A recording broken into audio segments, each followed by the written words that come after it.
그래서 제가 여러분 아시다시피 사실 한 장 가지고도 일주일 내내 해도 모자라는 게 이 성경의 말씀이에요. 그러니까 이렇게 혹시 제가 짚고 넘어가지 않는 것들 여러분 스스로 공부하시고 꼭 이것은 우리 같이 쉐어해야 되겠다는 거는 제가 혹시 잊어버릴 수도 있으니까 같이 쉐어해 주시고 그렇게 하시면 제가 고맙겠습니다.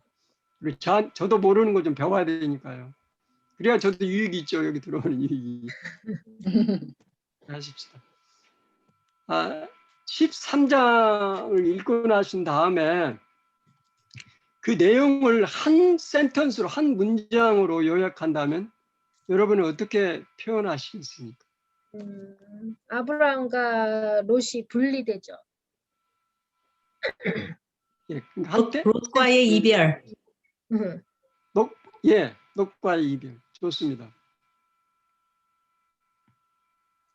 예, 이런 식으로 성경 공부를 한번 트라이 해보는 거예요. 그러니까 제가 한 가지 샘플을 드리는 겁니다. 성경 공부를 이렇게 한번 해보면 좋겠다. 아브라함의 온유함. 아브라함의 온유한 거예요. 요약을 하려고. 그러면 창세기 13장을 읽으신 다음에 한 단어를 만약에 선택하신다면 어떤 단어를 선택하시겠습니까? 선택이요. 맞습니다. 제가 일부러 선택을 강조했죠. 선택입니다. 선택. 창세기 13장에서. 그러니까 네. 한 문장으로 요약한다면 저는 이렇게 표현하겠어요. 순간의 선택이 영혼을 결정한다. 아멘. 그 다음에 선택은 자유지만 결과는 책임이다. 맞습니까? 네, 선택은 자유지만 결과는 책임이다. 그 다음에 맞습니다. 선택이 아니라 필수이다. 이제 왜 그런가 이제 간단하게 생각해요. 순간의 선택이 영혼을 결정한다. 인생의 갈림길인 선택인 것 같아요. 그죠? 자, 소유냐, 동거냐. 분재냐. 그죠? 소유냐, 동거, 곧 존재냐, 이거죠? 존재.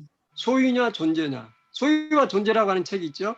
소유, 존재냐. 책 한 권이 나오잖아요, 벌써 여기에. 소유냐, 존재냐. 그 다음에 다툼이냐, 떠남이냐. 좌냐, 우냐. 선택, 도시냐, 시골이냐. 선택입니다.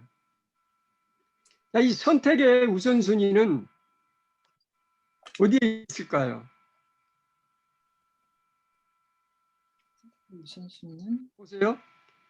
만약에 소유가 이게 물건이 너무 많잖아요. 그러니까 소유가 너무 많아가지고 같이 있을 수가 없잖아요. 존재 이업한다면 존재를 위해서는 뭐를 버려야 돼요?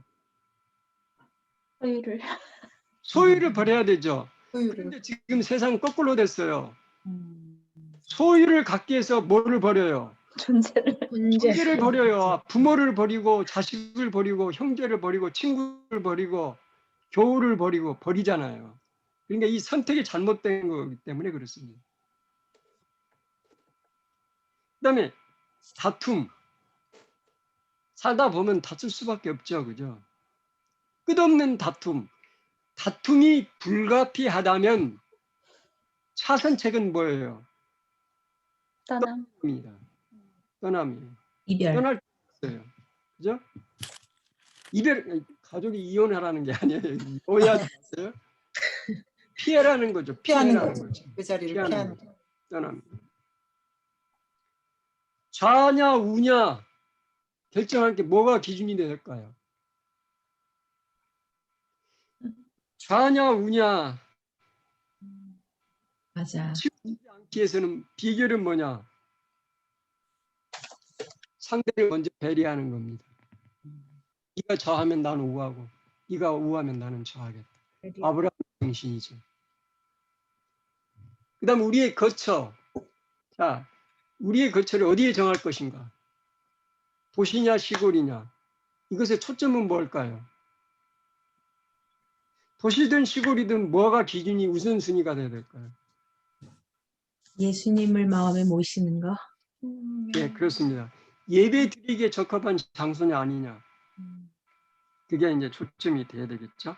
그래서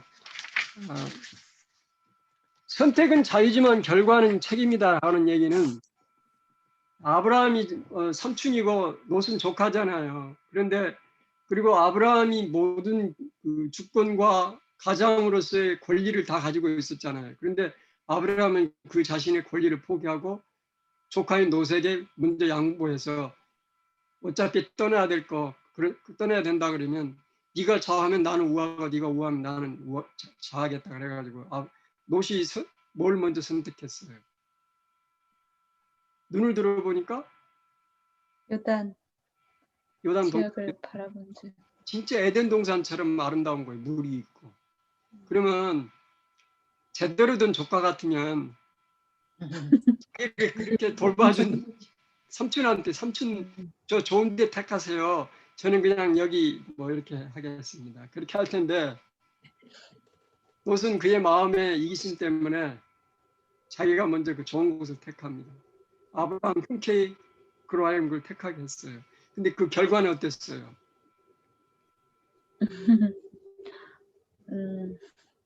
멸망의 길로 가는 것. 소돔을 바라보니까 네. 나와. 그래서 그쪽으로 이제 거처를 옮깁니다. 점점점 어디까지 갑니까? 소돔 근처에 장막을 쳐요. 그러면 어떻게 됩니까? 물들죠. 네? 물들게 돼요. 소돔. 소돔 안으로 도시 안으로 자기 집을 짓습니다. 도시 안으로 들어갑니다. 난 이걸 보면서 시편 1편이 생각나더라고요. 처음에는 따라가요. 그죠? 그 다음에 따라간 다음에 어떻게 해요? sit 같이 앉아요. 앉은 다음에 어떻게 할까요? 서요? 이제 눕습니다. 누워요. 예. 예, 그렇게 됩니다. 이 죄라고 하는 게. 그래서 눈에 보이는 것을 쫓아가면은 너처럼 결국은 끝은 멸망으로 가는 그 길이에요. 소돔 안에까지 들어가 소돔 안에다 자기 집을 지켜야 되는 게 그게 인간의 본성입니다. 그러니까 우리가 첫 단추를 잘 잠궈야 돼요. 그렇지 않습니까? 첫 단추를 잘 잠궈야. 예배인은 선택이 아니라 필수예요. 아브라함 가는 곳마다 지난번에 우리가 떠난 후에 그 뒤에 무엇을 남길 것이라는 할 것인가 한번 생각해봐 제가 말씀을 드리는데 아브라함 가는 곳마다 제일 먼저 하는 게 뭐였냐면 재단을 쌓는 예, 제단을 쌓는 것이었어요. 그래서 창세기 13장에도 시작과 끝은 예배예요. 한번 볼까요? 창세기 13장 4절 한번 읽어보세요. 그가 처음으로 제단을 쌓은 곳이야. 그가 네. 거기서 여호와 이름을 불렀더라. 예, 여호와 이름 베델에 여호와 이름 불러서 예배 드리는 거는 예배 하나님 예배. 그다음에 마지막 절 18절 한번 읽어보세요. 이 아브라함이 장막을 옮겨 헤브론에 있는 마므레 상수리 숲에 이르러 거하여 거기서 여호와를 위하여 단을 쌓았더라. 보세요. 시작과 끝이 어떻게 돼요? 단을 쌓더라. 예배. 예배. 우리의 삶도 어떤 형태로든지 간에 하나님께 예배가 하는 게 우리의 삶의 시작이고 예배로 마치는 게 우리의 삶의 중심이 돼야 된다 하는 교훈을 얻었습니다. 가장 우리 가정에서 최우선적으로 해야 될 것은 예배의 확립입니다. 예배. 성경의 역사도 결국은 예배에 관한 논쟁이에요. 사단을 예배하느냐 하나님을 예배하느냐 이게 초점입니다. 결국 안식일이냐 일요일이냐 하는 것도 예배거든요. 하나님이 원하신 날짜에 드리는 게 안식일이기 때문에 우리가 안식일 지키는 거죠. 예배 필수라고 하는 것이죠. 그다음에 창세기 14장으로 넘어가겠습니다. 창세기 14장에는 무슨 스토리가 나오죠? 11조 멜기세덱에 대한 제사장에. 예. 히브리 멜기세덱과 11조에 관한 얘기가 나옵니다. 그러면 멜기세덱은 어떤 사람이었죠? 살렘 왕 제사장 살렘 왕. 하나님의 제사장 멜기세덱. 예. 자, 멜기세덱이 누군지 좀 이렇게 의견이 분분하더라고요. 예, 맞습니다. 예, 멜기세덱에 대한 의견이 분분합니다. 이제 제가 오늘 안에서도 멜기세덱의 존재에 대해서 좀 신학적인 논쟁이 있습니다. 그러나 우리가 이제 그 일반적으로 공통된 의견이 이제 제가 그 얘기를 좀 드리겠습니다. 그 얘기 드리기 전에 자 14장에 뭐 여러분 스토리 무슨 스토리 들어있는지 아시죠? 제가 네. 다시 스토리 얘기 안 해도 되겠죠? 여기에 보면은 13장에 그 묘사된 아브라함의 모습과 4장에 묘사된 아브라함의 모습이 어떻게 대조됩니까?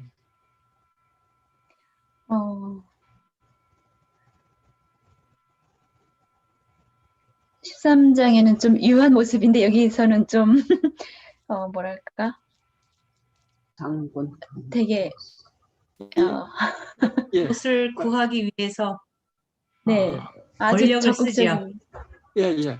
자, 아주 정확하게 짚으셨어요. 자, 13장의 모습에서는 진짜 부드럽고 겸손하고 참 양보하는 아주 소프트한 그러죠. 그런 아브라함의 모습인데 14장에서는 조카 롯이 사로잡혀갔다는 소식을 듣고 아브라함의 모습이 아브라함에게 저런 모습이 있느냐 아주 군대의 사령관 모습으로 318명의 자기가 기른 군사와 자기와 함께 동맹한 마므레와 그 형제들을 같이 데려가지고 밤새도록 쫓아가서 그 밤에 야습 공격을 하게 됩니다.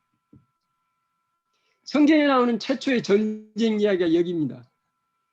나오는 최초의 야가 모습이 여기입니다. 창세기는 모든 게 처음이에요. 그래서 아브라함의 두 모습 속에서 저는 하나님의 모습을 봅니다. 무한한 자비로우신 하나님.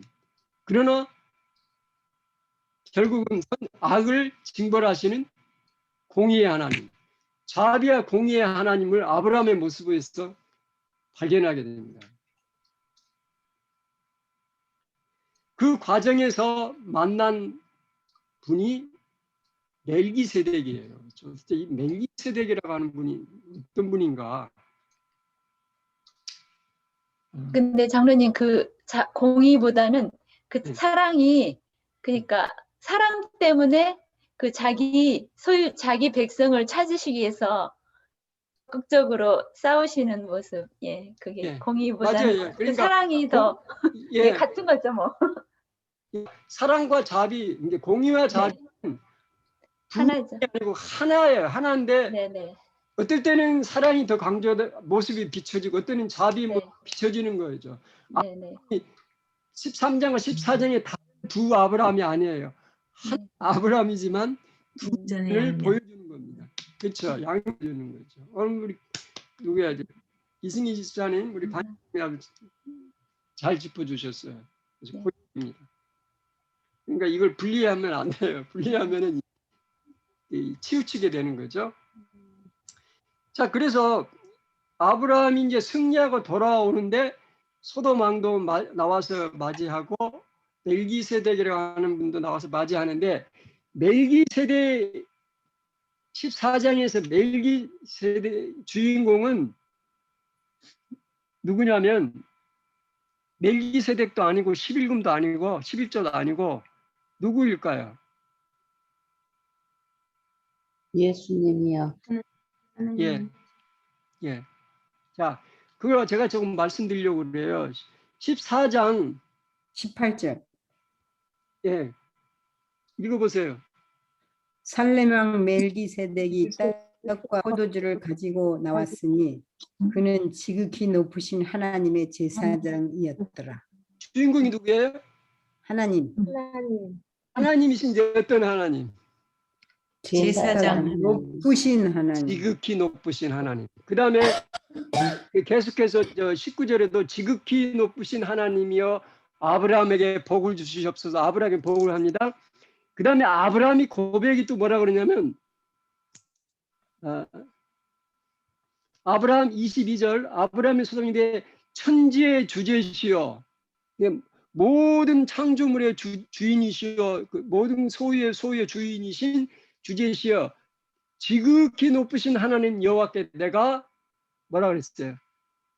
손을 들어 맹세하노니 맹세하노니. 여기 그러니까 14장의 주인공은 아브라함도 아니고 롯도 아니고 소돔왕도 아니고 멜기세덱도 아니고 11금도 아니고 지극히 높으신 하나님이라고 저는 생각합니다. 물론 다른 관점에서 설명하고 있는데 제가 강조하고 싶어서 지금 말씀을 드립니다. 지극히 높으신 하나님이라고 하는 말이 3번 이상 나옵니다. 여기 14장에서. 지극히 높으신 하나님과 아브라함, 지극히 높으신 하나님과 멜기세덱, 지극히 높으신 하나님과 우리는 어떤 관계인가를 이렇게 상관관계를 이렇게 공부하시면은 14장에서 아주 좋은 교훈을 얻을 수 있을 것입니다. 제가 창세기 연구하면서 가장 잘 보는 책이 페이버리트 북이 무슨 책이냐면 이 책입니다. His name is wonderful이라고 하는 책인데요. 이거를 네슬리 하딩 목사님이 이 책을 지셨는데 이 책을 한국말로 그 이름 아름다워라 해가지고 우리 이종욱 장로님께서 이게 번역하셨어요. 이종욱 장로님 어떤 분이시냐면 정태근 장로님의 그렇죠. 매형되시죠? 그러죠, 네. 장로님 집사님? 네. 매형되셔요. 돌아가셨죠. 얼마 전에 몇 년 전에. 네, 제가 이 책을 굉장히 좋아합니다. 왜냐하면 이 책에는 하나님의 칭호에 대한 모든 게 망라해서 아주 자세히 잘 설명되어 있어요. 그래서 지극히 높으신 하나님, 히브리어로는 엘 엘리온 하나님, 엘 엘리온이라고 하는 하나님, 그렇게 쭉 설명이 되어 있습니다. 이 책에. 근데 이 엘 엘리온, 지극히 높으신 하나님라고 하는 말을 조금 더 자세히 설명드리기 전에 이제 멜기세덱은 어떤 사람인가라고 하는 얘기를 잠깐 드리자면 신학적으로 굉장히 논쟁이 되고 많은 얘기를 할 수 있기 때문에 제가 오늘 짧게 말씀드리고 제가 교환에다가 조금 집어넣은 게 있습니다. 성경에 13군데가 나옵니다. 멜기세덱에 대해서. 그 성경을 제가 다 적었어요. 근데 주로 시편에 한 번 나오고 다 그다음에 히브리서에 나와요. 그러니까 자 여러분 제사 성소 제도하고 그다음에 내인에게 드리는 11조 제도가 언제 생겼죠? 이게 현저하게 제도화된 게 언제죠?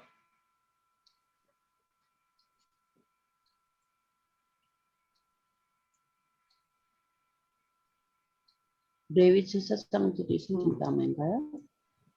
그러니까 제사장 제도. 출애굽 후에. 예? 출애굽 후에 광야에서 그렇죠. 출애굽 후에 십계명이 반포되고 난 다음에 반포된 다음에 출애굽 20장에 성소 건축을 하라 하고 난 다음에 이제 거기서 제사제도 아론을 제대상으로 해가 제사제도가 나오고 그다음에 이제 레위인들은 이제 제사봉사를 하는데 그들에게 땅을 기업으로 주지 아니하고 11금으로 이렇게 생계를 유지할 수 있도록 그렇게 제도화되어 있잖아요. 현저하게 제도화되어 있잖아요. 그런데 지금 창세기 14장 그 전 한 몇백 년 전이거든요. 최소한 400년 전이거든요. 430년 후에 출애굽이 일어났으니까. 그렇다 그러면 이미 출애굽해가지고 아론을 통해서 생기던 제사제도와 11금 제도가 있기 전에 이런 제도가 11금 제도와 이 제사장 제도가 있었다는 증거가 창세기 14장 최초로 등장하거든요. 이건 뭘 의미할까요?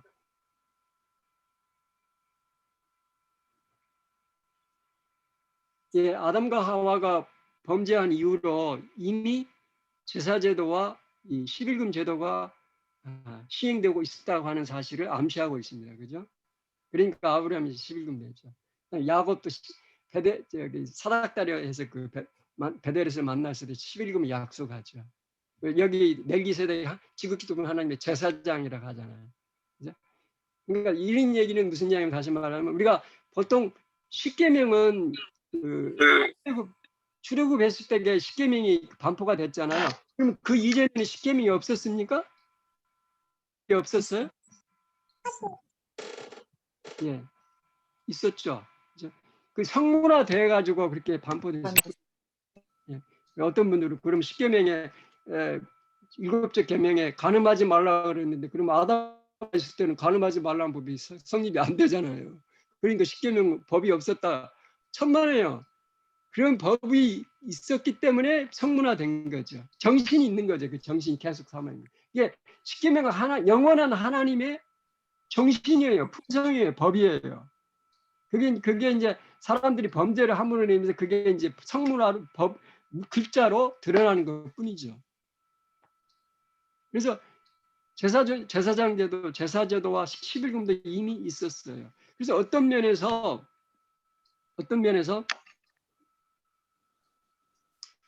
선악과가 바로 11조 아닌가 저는 그렇게 생각을 합니다. 선악과를 왜 뒀을까요? 하나님의 존재를 하나님의 예. 저는 아마 아담과 하와 선악과를 볼 때마다 자기는 피조물이고 자기를 만드신 분은 하나님이라고 하는 창조주 하나님을 계속 리멤버 했을 겁니다. 예, 그런 거죠. 우리가 왜 11금을 드리죠? 다 하나님 것인데 내 모든 것은 하나님이 주신 것입니다. 하나님 은혜에 감사해서 드리는 거죠. 그래서 이제 청지기 직분이라고 하는 얘기가 나오잖아요. 그래서 여러분 청지기 직분 하면은 보통 어떤 생각이 듭니까? 청지기 하면 뭐가 딱 떠올라요? 돈 관리. 헌금. 예? 돈 관리. 돈 관리 그렇죠. 청지기 하면 돈 관리. 그렇습니다. 근데 이제 청지기 직분 그러니까 주인이 아니라는 거죠. 청지기는 관리인이지. 네. 예. 관리인으로서 보통 우리는 이제 하나님이 우리의 주인이시고 우리는 관리인인데 보통 우리가 하나님의 돈만 관리하는 걸로 생각하는데 그래서 교회 열심히 11금만 내면 잘한 거라 청지기 직분 잘한 거라고 하는데 그게 아니죠. 그래서 우리 이제 이 기본교리 21조 청지기 직분에 보면은 우리의 몸, 시간, 시간, 재능, 그렇죠. 또 뭐가 있습니까? 자연 환경을 맞습니다. 중요한 얘기예요. 자연 환경을 우리가 잘 관리하는 것도 있습니다. 또 뭐가 있을까요?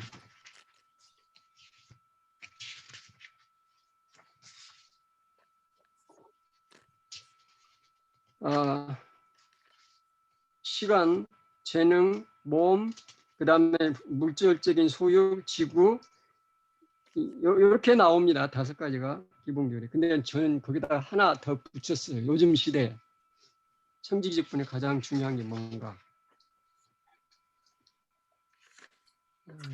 네트워크입니다. 인터넷, 소셜미디어 이거 잘 관리하셔야 돼요. 우리의 애정과 시간을 하나님보다 더 많이 뺏어가는 거는 그거는 우상이에요. 그죠? 미디어 금식이란 말이 나왔더라고요. 요즘에 돌아요. 네. 미디어 금식. 맞아요. 자, 미디어 절제군요. 미디어 절제. 네. 자, 그러니까 그래서 멜기세덱은 한마디로 얘기 말씀드리면 그 멜기세덱이 어떤 분은 예수 그리스도라는 그게 아니고 예수 그리스도를 표상하는 실존적인 인물입니다. 속보도 없고 뭐 그다음에 어미도 없고 시작한 날도 없고 끝도 없고 시작도 없어요. 뜬금없이 멜기세덱이 나타나요. 그 마치 예수님께서 족보도 없고 뜬금없이 이렇게 영원한 것처럼 멜기세덱이 예수님을 표상하는 인물이에요. 그리고 이 멜기세덱인 제사장으로서 아브라함을 축복했어요. 그러니까 축복하는 사람이 높아요. 축복받은 사람이 높아요. 하는 사람이 축복하는 사람. 축복하는 사람이 높죠. 하나님을 대신하시는 거예요. 대신하는 제사장이죠. 그래서 그리고 왜 예수님을 표상하는 인물이냐면 자, 그 구약에서 그 제사장이 될 수 있는 그 족보는 어떤 지파가 레위 지파. 레위 지파였죠? 근데 예수님은 무슨 지파였어요? 예수님 유다 지파. 유다 지파였죠. 그러니까 예수님은 유다 지파보다 더 아니 그 레위 지파보다도 더 탁월한 멜기세덱 지파인 유다 지파예요. 그래서 히브리서에는 그게 설명이 되어 있습니다. 그래서 레위 지파는 이 땅에서 한정적이고 그다음에 인간이 했지만은 예수님은 유다 지파라서 하늘 대제사장으로서 마치 멜기세덱이 족보도 없고 그가 레위 지파가 아닌 것처럼 예수님은 바로 그를 표상하는 인물이다. 멜기세덱은 예수님을 표상하는 인물이라는 거죠. 그다음에 멜기세덱은 레위 지파가 생기기 훨씬 이전에 생겼고 그 다음에 레위 지파가 어디서 나왔어요?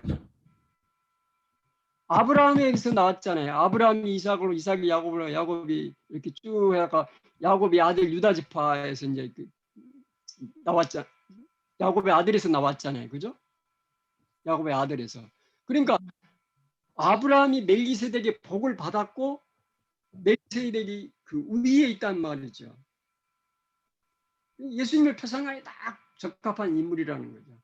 그래서 한마디로 표현하자면 그러니까 멜기세덱은 예수님을 표상하는 인물이다 하는 거 얘기하고요. 장로님 저 예. 한 말씀만 여쭤봐도 될까요? 예. 그 예수님을 표상하는 거 확실히 예수님 표상이라고 그랬고 이제 히브리 7장하고 창세기 14장에 멜기세덱에서 나오는 거 정말 예수님의 표상이라고 그러는데 제가 하나 생각한 게 그 소돔과 고모라에 가실 때 예수님과 천사들이 나타나셨고 다니엘 친구들 풀물불에서 예수님이 나타나셨잖아요. 멜기세덱은 시작도 끝도 없고 왕이고 대제사장으로서 그러니까 제 생각에 혹시 인간으로 나타나 보이신 예수님이 아니셨을까 그런 생각 한번 해봤어요. 예, 좋은 표현이십니다. 사실 성경의 그 모든 그런 것들은 100% 내가 꼭 이것이다라고 할 수 없는 게 너무 성경은 아주 오묘한 진리이기 때문에 그래서 우리가 그런 분께 생각하신 분들도 많아요. 예수님이 인간의 몸으로 나타나신 분이라고 해석하는 분도 많이 나옵니다. 예, 맞습니다. 그러니까 한쪽만 고집하지 마시고 여기서 주는 교훈이 뭔가를 캐치하시는 게 더 좋을 것 같습니다. 그러니까요. 그 당시에 살렘이라는 나라가 있었나요? 살렘 왕이라고 그래가지고. 있죠. 살렘이 말하자면 지금 예루살렘 왕입니다. 예루살렘은 줄여서 살렘이라 그러죠. 평화의 도시. 그다음에 살렘 왕은 의의 왕. 할 얘기가 많지만 지금 20분이니까 제가 조금 말을 좀 빨리 하면 합니다.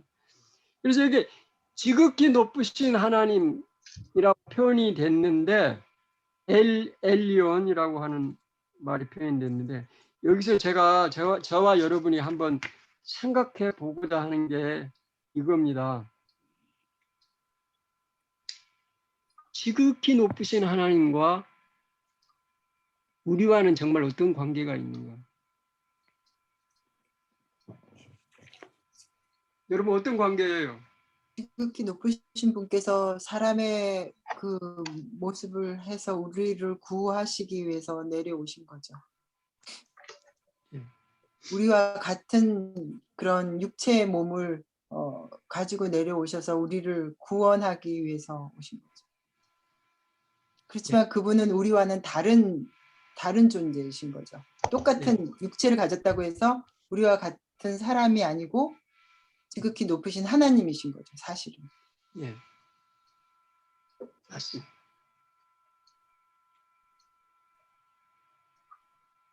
여러분 혹시 그런 생각 안 해보고 저는 가끔 그런 생각을 한 번씩 해봤어. 나는 왜 하필 김혜김 씨 족보에서 태어났을까? 나는 내가 원해서 태어난 것도 아니고 내가 태어나는 순간에 내가 어머니 아버지를 알아본 것도 아니고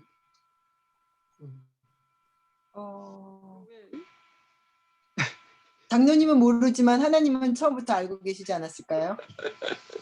아니 그게 아니고 나도 좀 어디서 태어나고 싶으셨어요? 그러면? 누구처럼 대통령 아들로 좀 태어났다든가 아니면 저기 엘리자베스 여왕 손자로 태어난다든가 왜 그렇지 않고 이렇게 김혜김 씨 금수저가 아니고 왜 흑수저로 태어난다? 태어날까? 금수저가 여러분 그런 생각 얼마나 한 번도 안 해보셨어요? 금수저들이 얼마나 지금 힘든지 아시죠? 여기 H마트 왔다 갔다 하다가도 지금 두드려 맞게 생겼는데 금수저가 얼마나 힘든 건데요. 하나님이 너무 사랑하셔가지고 김혜김 씨로 태어나게 하신 거예요. 육신적으로는 혈통적으로는 김혜김 씨지만요. 저는 지극히 높으신 하나님의 자녀로 태어났습니다, 여러분. 아멘. 아멘. 그래서 예수님은 우리를 가리켜도 이런 신이라 그랬어요. 물론 이제 신이라고 하는 표현은 시편이나 이런 데도 보면 그 하나님을 대변하는 재판관이라고 하는 뜻이 있기 때문에 얼뜻하면 오해받기 쉬운데 제가 교훈 왔어요. 나중에 자세히 보시고 여러분 하나님의 자녀라 그러면 생각해 보세요. 하나님은 신이시니까 그러면 그의 자녀는 당연히 신이죠. 신이죠. 하나님의 그때 의미하는 신하고 자녀로서의 신하고 의미는 천지 차이지만 우리는 대통령의 아들 엘리자베스 테일러 여왕의 손자보다 더 높은 하나님의 지극히 높으신 하나님의 자녀임을 꼭 황혼에 꼭 잊어버리지 마시기 바랍니다. 가장 아멘.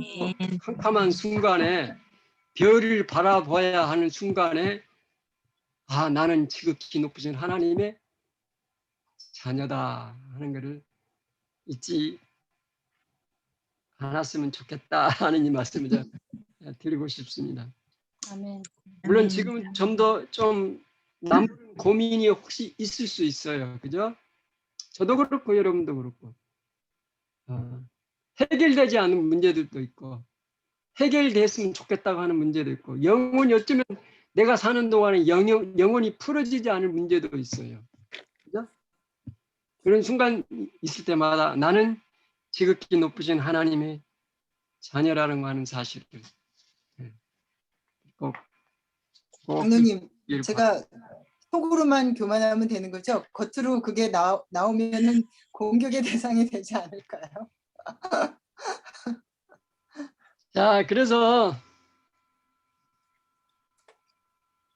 다니엘 7장 18절에는 누가 하늘나라를 얻게 되겠느냐라고 하는 말할 때 이렇게 표현합니다. 지극히 높으신 자의 성도들이 나라를 얻으리니 그 누림이 영원하고 영원하고 영원하리라. 아멘. 예, 그렇습니다. 자, 창세기 15장 들어가겠습니다. 창세기 15장. 창세기 15장에는 어떤 내용이 있죠? 여기도 굉장히 중요한 얘기가 있는데 언약. 예, 하나님과의 언약하는 맺는 관계가 나오죠.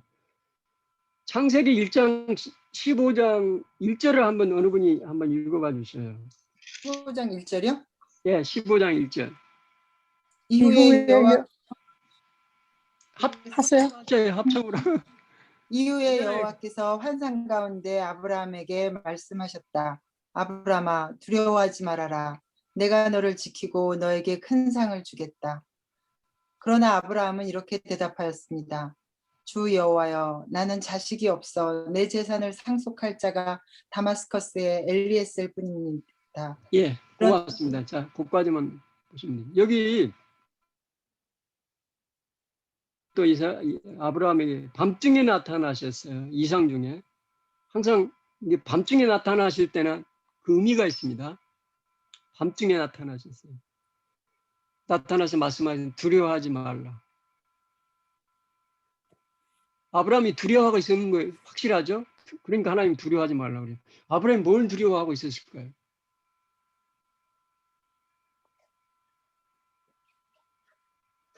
자기를 통해서 하나님께서 뭐 자손들이 이렇게 나온다 했는데 그게 끊어질까 봐? 그러니까 지금 거기 두려운 거잖아요. 안 지금 보이는 자기 건지. 네? 예. 아니 자기가 지금 육신적으로 볼 때는 호플레스 이미 가능성이 지금 때문에 예, 그것도 그렇고 인간적인 이제 지금 생각을 아까 하신 그 거예요. 롯 구해왔잖아요. 예. 그래갖고 막 다 전 펼쳤는데 이제 그 복수하러 올 것 같은데 받을까 봐? 지금 예. 생각을 했 예. 네. 예. 지금 이거 예. 두 분이 아주 정확하게 맞추셨네. 정확하게 맞추셨네. 자, 첫째는 지금 네 왕이 북방의 네 왕이 소돔 왕을 포함 5왕을 공격했는데 아브라함이 가서 다 찾아봤잖아요. 그러니까 아브라함이 지금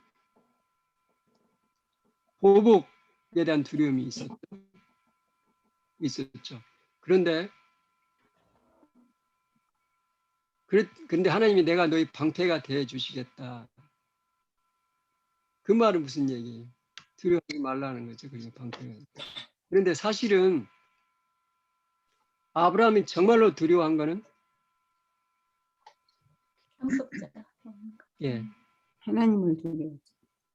정말로 두려워한 거는 하나님이 분명히 자기 일을 통해서 별처럼 땅의 티끌처럼 바다의 모래알처럼 많은 자손을 번성케 하시겠다고 그러는데 지금 자기가 늙어가지고 이제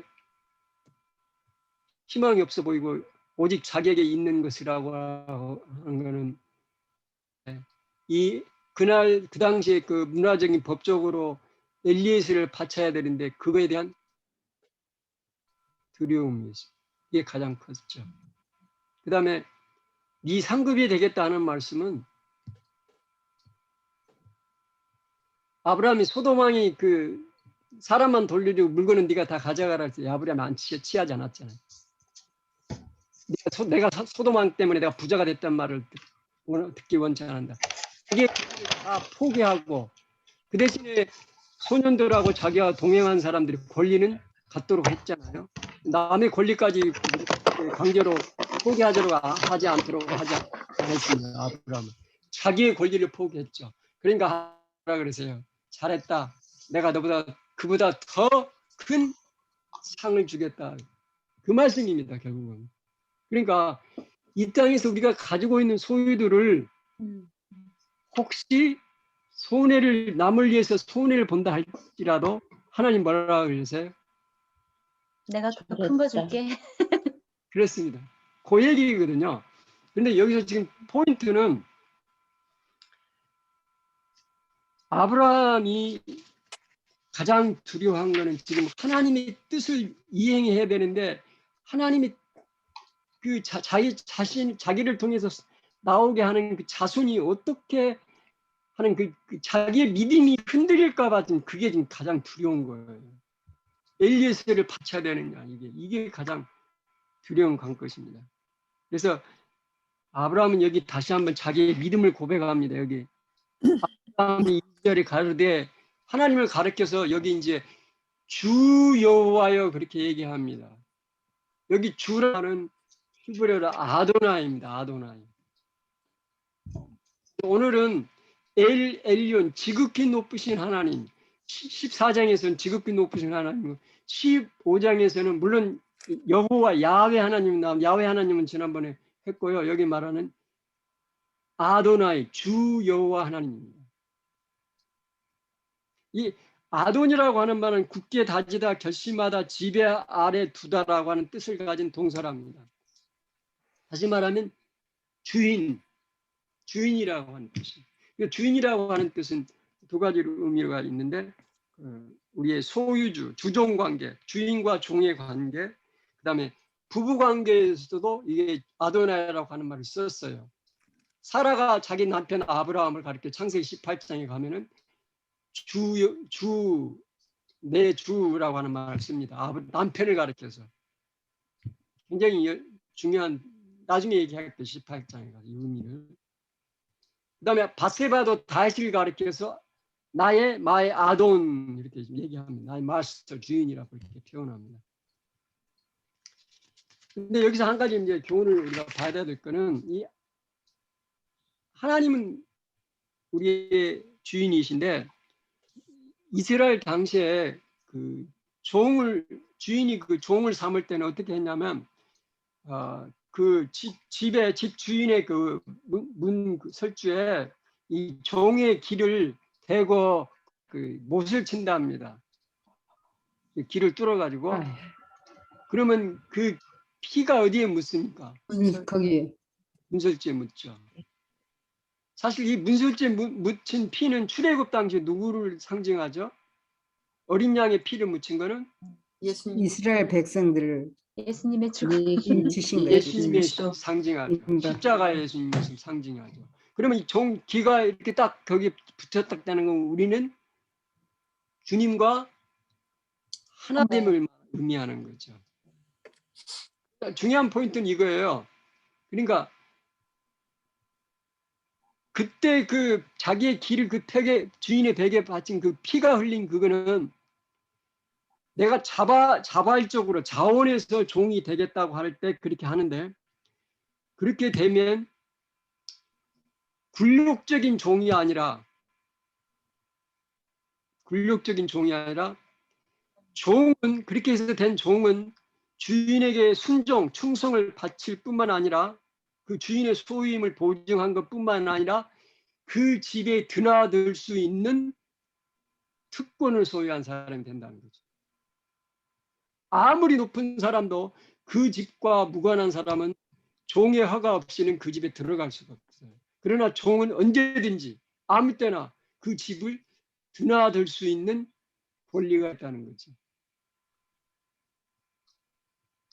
그래서 좀 상속도 좀 해주시나요? 아까 엘리에셀과 같은 뭐. 예. 뭐 예. 이렇게. 근데 그 당시 법으로는 그 종 중에서 취해가지고 자기 그 뭐라는 양자로 삼아가지고 할 수도 있다는 거죠. 양자. 네. 그렇게 된 종은 주인이 막 부려먹을까요? 자식처럼 관계가 된다는 거죠. 항상. 예. 거기서 배울 수 있는 교훈은 그렇고요. 아까 제가 11조 얘기를 했습니다. 예.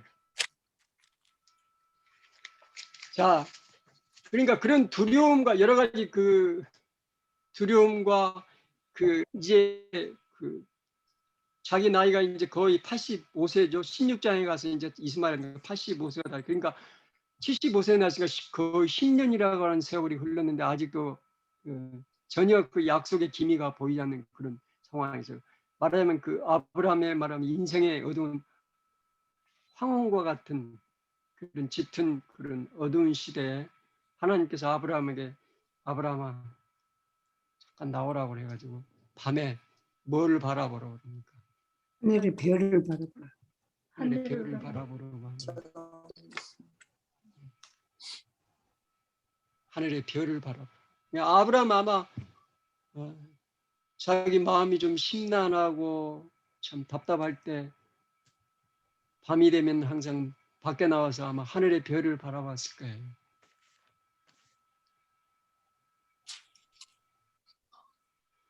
아브라함이 이상을 본 때와 하나님께서 아브라함에게 언약을 재확인시켜 주실 때는 해질 때 깊이 잠들어 캄캄할 때였다. 별을 바라보게 한 다음에 이제 하나님께서 아브라함이 그러잖아요.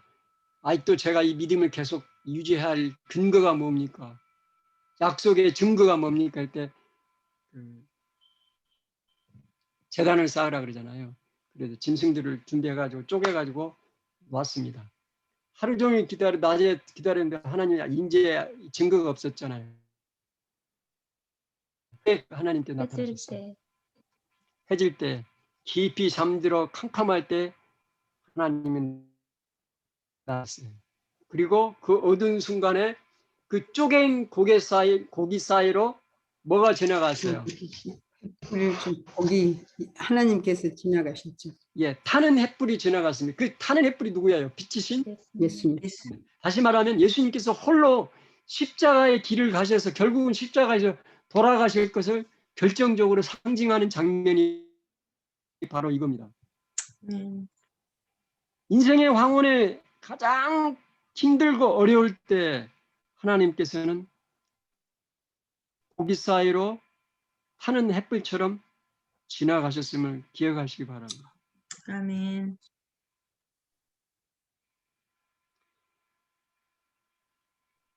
그 십자가의 사건을 아브라함은 분명히 보았어요. 수천 년 전에 아브라함이 십자가를 어떻게 알았을까요? 이때 보았어요. 분명히 보았어요. 그 증거가 어디 있어요? 아마 요한복음 8장에 있을 겁니다. 찾아보겠습니다. 요한복음 8장. 예수님이 직접 말씀하셨어요. 요한복음 8장 56절입니다.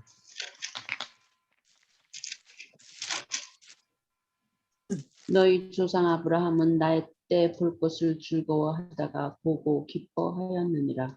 예, 예수님께 분명히 말씀하셨잖아요. 아브라함이 예수님의 때를 보았다 그래요. 보고 즐거워하고 기뻐했다 그랬어요. 타는 햇불 사이로 지나가신 그 하나님, 그분은 바로 십자가, 나를 위해서 십자가에서 돌아가신 예수님을 상징합니다. 그분이 바로 예수님이었어요. 인생이 가장 어두운 때, 캄캄한 밤에 내 삶 속에서 예수님이 어두운 나의 밤길을 비춰주고 있음에 우리는 감사해야 하겠습니다. 오늘 결론입니다. 자, 장로님 13장에서 제가 선택. 잠깐 방금 이 장면에서요. 이제 예. 저희가 조금 아는 게 그러니까 뭐를 쪼갰죠? 새를 쪼갰나요? 뭐를 짐승을 고기. 새는 안 여기 쪼개고, 있지요. 네? 새는 안 고기. 쪼개고 그냥 암소 그다음에 몇 개가 나옵니까? 거기 암소, 암염소, 암염소, 순양. 소, 암염소, 수양, 그죠? 산비둘기, 집비둘기. 예. 근데 그 모든 것을 가져다가 중간을 쪼개고 음, 그 쪼갠 것을 마주 대하여 놓고 새는 어. 쪼개지 아니하였다 그랬네요. 예. 예, 그래서 이게 지금 하나님과 아브라함과 언약을 맺는 그런 장면이잖아요. 하나님이 약속을 지킨다는 그 약속을 하기 위해서 그래서 예. 그걸 쪼개고 이 약속을 어기는 자, 그래서 그 당시에 이렇게 약속을 언약을 이런 식으로 했다고 들었거든요. 그렇죠. 예. 약속을 어기는 자는 이 쪼개미처럼 쪼개진 것처럼 쪼개질 거라. 예. 근데 어차피 하나님과 우리 사이에서 하나님은 언약을 절대 어기질 않으시잖아요. 예. 결국에는 우리가 언약을 어기거든요. 예. 그럼 우리가 죽어야 돼요. 그 동물처럼 그 쪼개진 것처럼. 근데 예수님이 그 자리를 왔다 갔다 하시면서 예수님이 우리가 당해야 할 형벌을 당하신 거를 지금 말씀하신 것 같아요. 저는 예. 그것까지는 캐치를 못했었는데 지금 그 말씀을 하시니까 진짜 그 언약을 어긴 우리가 그 동물처럼 우리가 쪼개짐을 당하고 죽었어야 되는데 그 길을 예수님이 미리 가신 거를 이제 아브라함이 그거를 보고 그 장면에서 그 십자가를 봤다는 거잖아요. 캐치를 네. 저도 지금 장로님 말씀해 주실 때 저도 그 언약에 대해서 이제 우리 공부 많이 했잖아요. 그럴 때 목사님들께서 어떻게 말씀해 주셨냐면 약속과 언약을 어길 때 너희들이 이 짐승처럼 죽게 될 것이다. 이렇게 하고 끝나셨어요. 저는 지금 장로님 말씀해 주실 때 저는 속으로 너무너무 기뻤어요. 왜냐하면 예수님께서 우리 대신 이렇게 피 흘리시고 돌아가실 것을 상징한 거 아니에요. 우리는 어차피 언약을 깨트린 사람인데 벌써. 예. 그런데 지금 장로님께서 그렇게 말씀해 주시니까 저는 마음속으로 너무 기뻤어요. 맞아요. 이렇게 이 해설이 장로님 말씀해 주신 예수님께서 우리 대신 이렇게 짐승이 피 흘린 것처럼 쪼개지고 피 흘린 것처럼 우리 대신 죽어 주신다는 거. 그게 정말 복음인데 그 말씀해 주시니까 저는 참 기뻤습니다. 예. 좋으신 말. 자, 13장의 선택. 우리가 어떤 것을 선택할 때 기준이 있죠. 이것이 내게 이익이 되는가? 안전한가? 편안한가? 이렇게 묻기보다는 이것이 옳은 일인가? 하나님께서 바라시는 것인가? 다른 사람의 유익을 주는 일인가를 물어야 되지 않겠어요? 저는 기도합니다. 그렇게. 선택의 기준입니다. 이것이 내 인기를 높이는 것인가가 아니고 이것을 함으로 하나님 뜻을 이행하는 것인가. 그것이 기준이 되어야 돼요. 그 다음에 예배. 지극히 높으신 하나님의 존재에서 날마다의 삶이 경건한 삶이 되게 합니다. 우리가 하나님의 자녀로서 큰 특권을 가진 것도 물론 있지만 하나님의 자녀이기 때문에 하나님의 자녀답게 살아야 되는 경건의 삶도 중요하다는 거죠.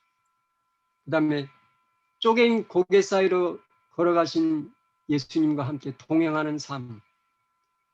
내 인생의 황혼에도 해가지고 어둠이 몰려오는 캄캄한 때에도 주님께서 햇불이 되셔서 나의 가는 길을 비추고 계심을 인하여 감사하며 찬양을 드립니다. 주님은 나의 광명한 새벽별이십니다. 계시록 22장 16절. 지극히 높으신 하나님, 그 다음에 나의 주인 되시는 하나님, 나의 빛이 되시는 하나님, 그 하나님과 이렇게 동행할 수 있는 삶을 살게 해주신 이 특권을 인하여 하나님께 감사하고 찬양을 드립니다. 아무쪼록 여러분 한 주일도 주님 안에서 평안하시고 좀 기쁘고 복된 그런 시간들을 보내시길 바라면서 오늘은 여기까지 순서를 마치겠습니다. 감사합니다. 감사합니다. 감사합니다. 어디